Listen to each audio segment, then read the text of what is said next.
During this special patron event before the main program, Michael will be taking us through a few of your submitted family recipes and explaining how these recipes tie into our collective culinary history. Then when we all gather again at 6:30, Michael will teach us how to make black-eyed pea hummus and share how he uses food and the table to navigate complicated issues and contemporary challenges of racial inequality and intersectional identity. We're so happy to see everyone virtually and spend time together. We are especially grateful to each of you, our generous supporters, for making a meaningful contribution to RS and for your philanthropic participation. Without the commitment of the following people and organizations, we could not be here tonight. Thank you to the Joseph Rosenbluth Fund, to our corporate sponsors, including First Trust Bank, Tech Contractors and Construction Managers, Divine Brothers Mechanical Contractors, CCS Fundraising, Goldstein's, Rosenberg's, Raphael Sachs Funeral Home, and to our Cook and Connect series patrons, along with our event patrons, and to everyone who has participated philanthropically. You all have made this evening very possible, and we're very grateful. We want to give a sincere thanks to our philanthropy committee members for their dedication. Ivy Barsky, who is also our moderator for the evening, our president, Hank Bernstein, Bonnie Breyer, Jonathan Broder, Rachel Collins Clark, Eric Dickstein, Chip Ellis, and Henry Patterson, Michael Hauptman, Jill Ivy, Jonathan Klein, Deborah Clare, Monica Kramer, Jonathan Kraus, Ellen Poster, Mickey and Ellen Simon, and Fred Strober. We're very, very grateful for all of you.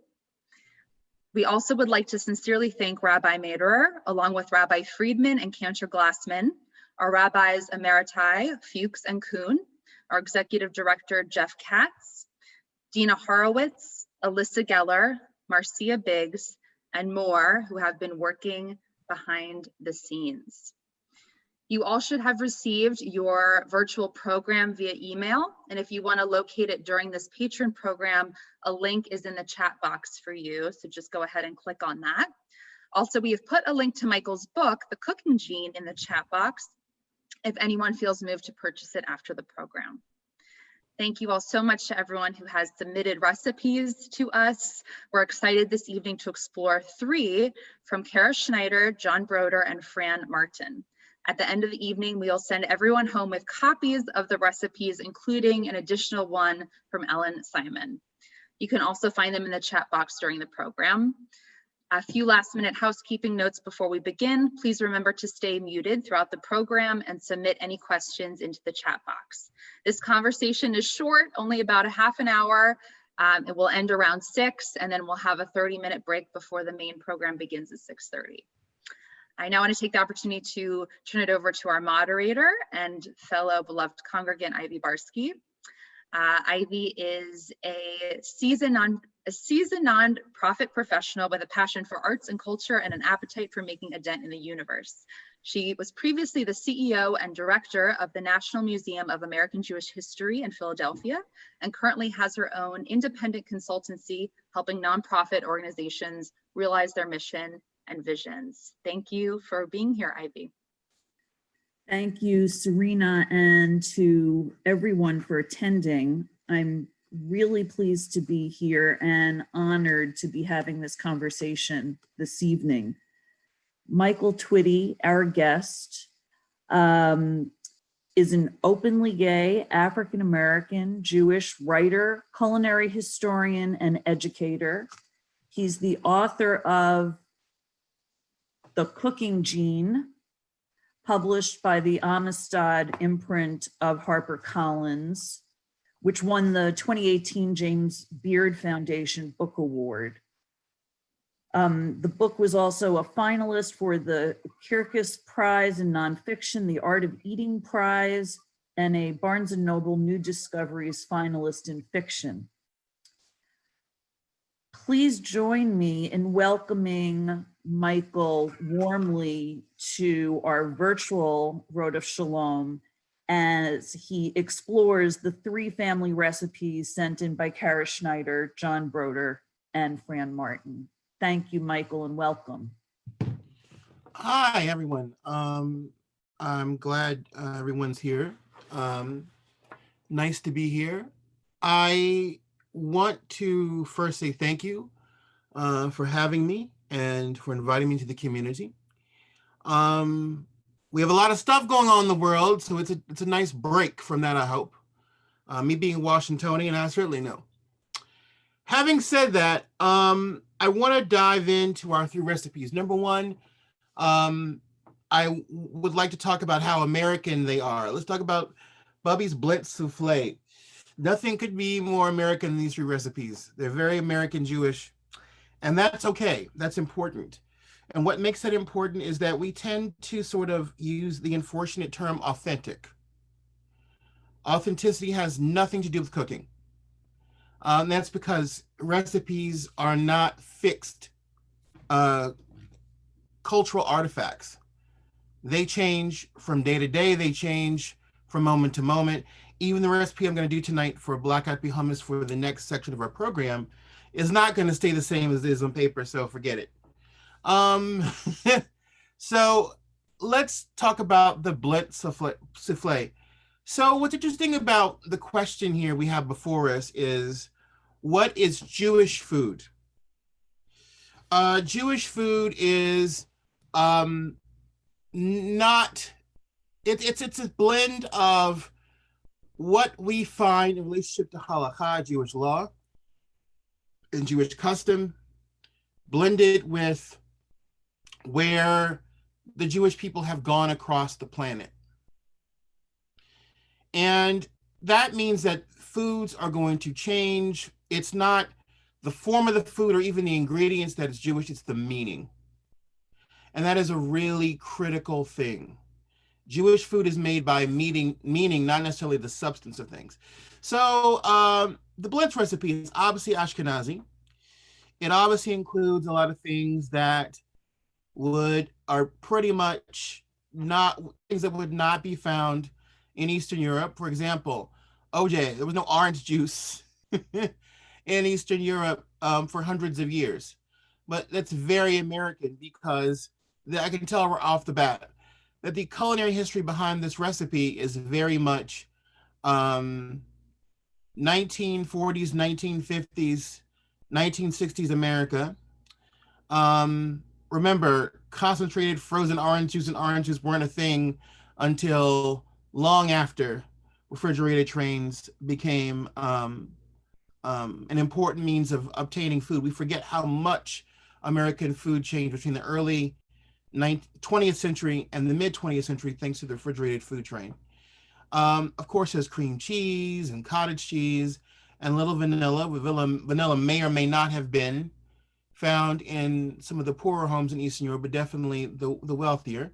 And certainly in the very American Jewish experience with food, which doesn't even happen until the 1920s through the 1950s. There's a really fantastic book called The Wonders of America that talks about that particular time period as the sealing of American Jewish material culture and how American Jews dealt with the culture around them. And there was a blend of trying to like fit in, and that's consistent throughout American Jewish food. And there's also a blend of trying to make things that don't seem so old country, but feel like they're rooted in the old country. The blini, the blintz, is in Yiddish, blini in Russian and Ukrainian. That's the classic pancake crepe of the region. And in fact, the latke, which is a different form, was the potato pancake was just basically a buckwheat blini that became a potato thing after Frederick the Great in the 1770s. So this is the kind of original blini, and blini were made with cheeses, farmer's cheese, cottage cheese, cream cheese, and they were eaten with the fruit that had been preserved, like strawberries or pears or apples or even rhubarb preserve. And that's very classic Russian. What makes it Jewish is that during Shavuos, these were made because Shavuos is a dairy holiday traditionally in Eastern Europe, and it's all because of the references to milk and dairy and keeping kashrut in that time of the year during the original Shavuos, supposedly, according to the Midrash. And it's also because the fact that at that time of year, there was a glut of milk, late spring, from the calves, from the cows, giving milk to their calves in that part of Europe. And also the idea of the blintz being almost like the ark. And there's this consistent theme in Jewish foodways of hidden things. For example, people putting things in blintzes, people putting things in matzah balls, people putting things in other kind of kreplach. The idea that mystical idea of there's something being hidden. So it's not just the food. It's not just the food itself. It's what the stories that the food tells about who we are and why we are. And a lot of this food has these mystical trappings, which we'll explore in one of the other recipes. So this is a great one. This is fun. Let's move on to another one. We don't have a lot of time. Okay. Pesach and chocolate. Chocolate's very American, very New World. Chocolate doesn't really hit the communities that we're talking about until well into the 19th century. Now, if you were in Vienna in Austria, if you were in urban communities, you certainly would have already had chocolate in various forms in your foodways in Central and Eastern Europe, because it was a big hit, especially in the Austro-Hungarian Empire and Prussia and other places. But in America, everybody, we're the people who invented the words chocoholic. So that's who we are.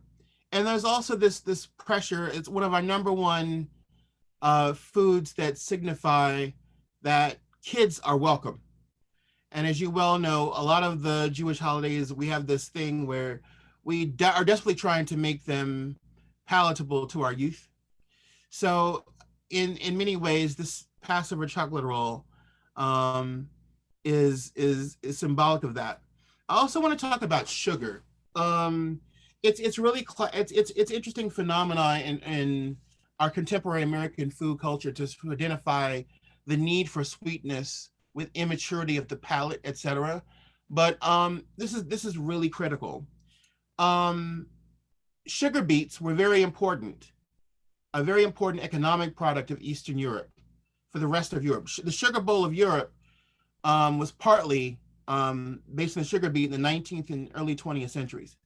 And that was after, and this is very important to mention, that was after sugar declined, the sugar resources kind of ebbed and flowed after the French relinquishes Haiti, Saint-Domingue, and also revolution and emancipation happened in Latin America. Why is that part of this? That was enslaved people grown sugar, slave grown sugar. And so sugar was an extremely important part of the industrial area in Europe because it was quick energy.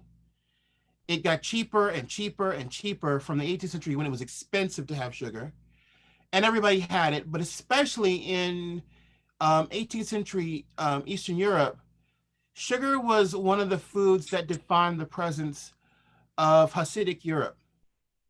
Sugar and tobacco in particular were two kind of global products that somehow found a unique expression.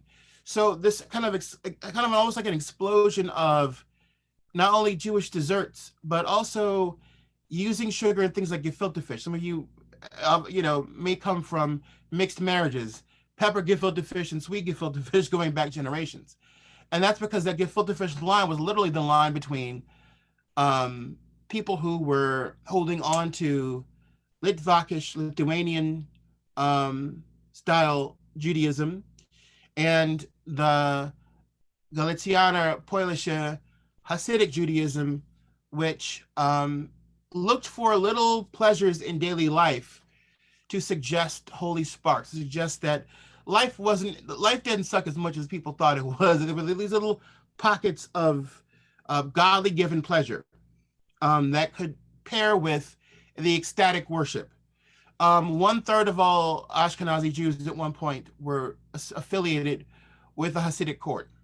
So this is not, some other people's history. This is basically the history of a great deal of old world European Jews. And I think that the fact that we have a chocolate roll, there's no such thing like that in Jewish food until Jews come to America.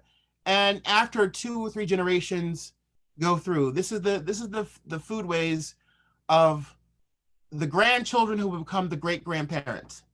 Think of it that way. So all these traditions sort of like meld and develop and push on. Let's look at our next recipe, please. We have 10 minutes. I want to move fast. Okay, from the old country. I love this. In a cast iron pot. So this is chicken fricassee, but it reads more like chicken paprikash. And I can see right now that the color is important, that the spices are important. I can see now that it's probably from Hungary or Romania or southeastern Ashkenazi Europe. And then again, it says serve chicken with rice.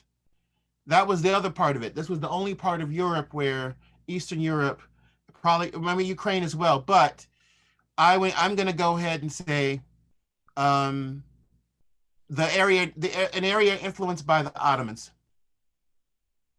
Definitely. Because the New World foods and foods from the Middle East and North Africa came through. Ah, wonderful, wonderful. Yes. Right. Cool. That's great. And that's important. I mean, there was a warmer area of Europe so they could grow a little bit of rice in those areas. It was also the only part where the paprikash is very important. It's not trivial, and it's not the stuff in the jar that we use. And even if you're the very, very, very gourmet about it, it is a passion. And there are literally dozens of types, not just the one that we use, not just sweet and hot, but there's a range of colors and flavors and pungencies, and everybody grew the peppers.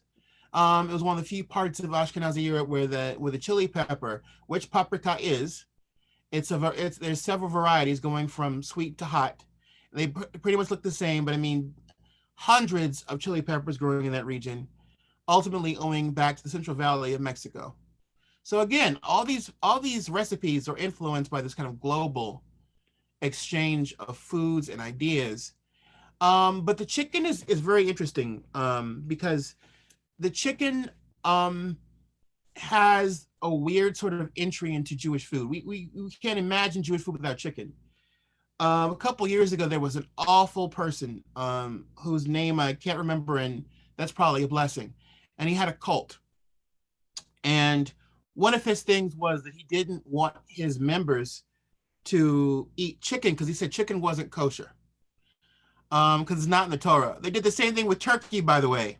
They tried that. There's still people to this day who will not, in Israel at least, who will not eat turkey because it's not in the Torah. But that didn't stop us with chicken, now did it? Chicken was probably brought during the Roman era. Chickens come all the way from Southeast Asia. They made their way stumble by stumble through ships and through trade routes into Africa, the Middle East, and North Africa about the same time, a very, very, very long time ago. Probably about 2,000, 2,500, even 3,000 years ago in some places. So we know that by 3,000 years ago, the chicken was already in most of Africa, and certainly in Egypt and areas adjacent to Israel, Palestine. So by the time the Romans brought it in, it starts to get more adopted, and then they realize this animal produces a lot of its young very quickly. We can rely on it, but the chicken also has a very certain spiritual meaning in Judaism, and I hope we have enough time to get to it. Yeah, we will.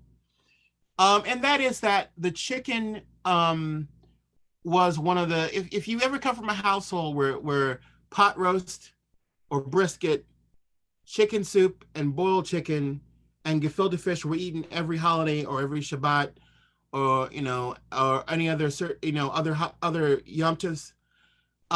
That's because these animals and their flesh and the consuming of them is part of one particular messianic vision. They are so I might want to say that there are vegetarian and vegan visions in Jewish literature, spiritual literature, but there's also this kind of very carnivore vision, and I want to kind of attack that a little bit, because eating this chicken fricassee for Shabbos or for Yom Tov is part of a certain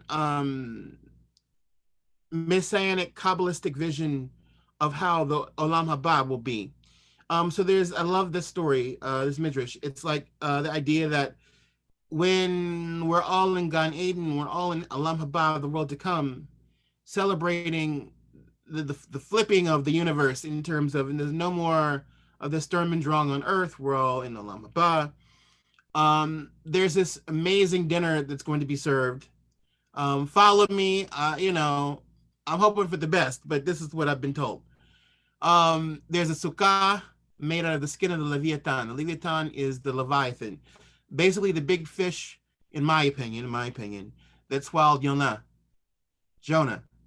And the Leviathan is this big whale-sized kosher fish that has a skin and scales that are iridescent like the rainbow.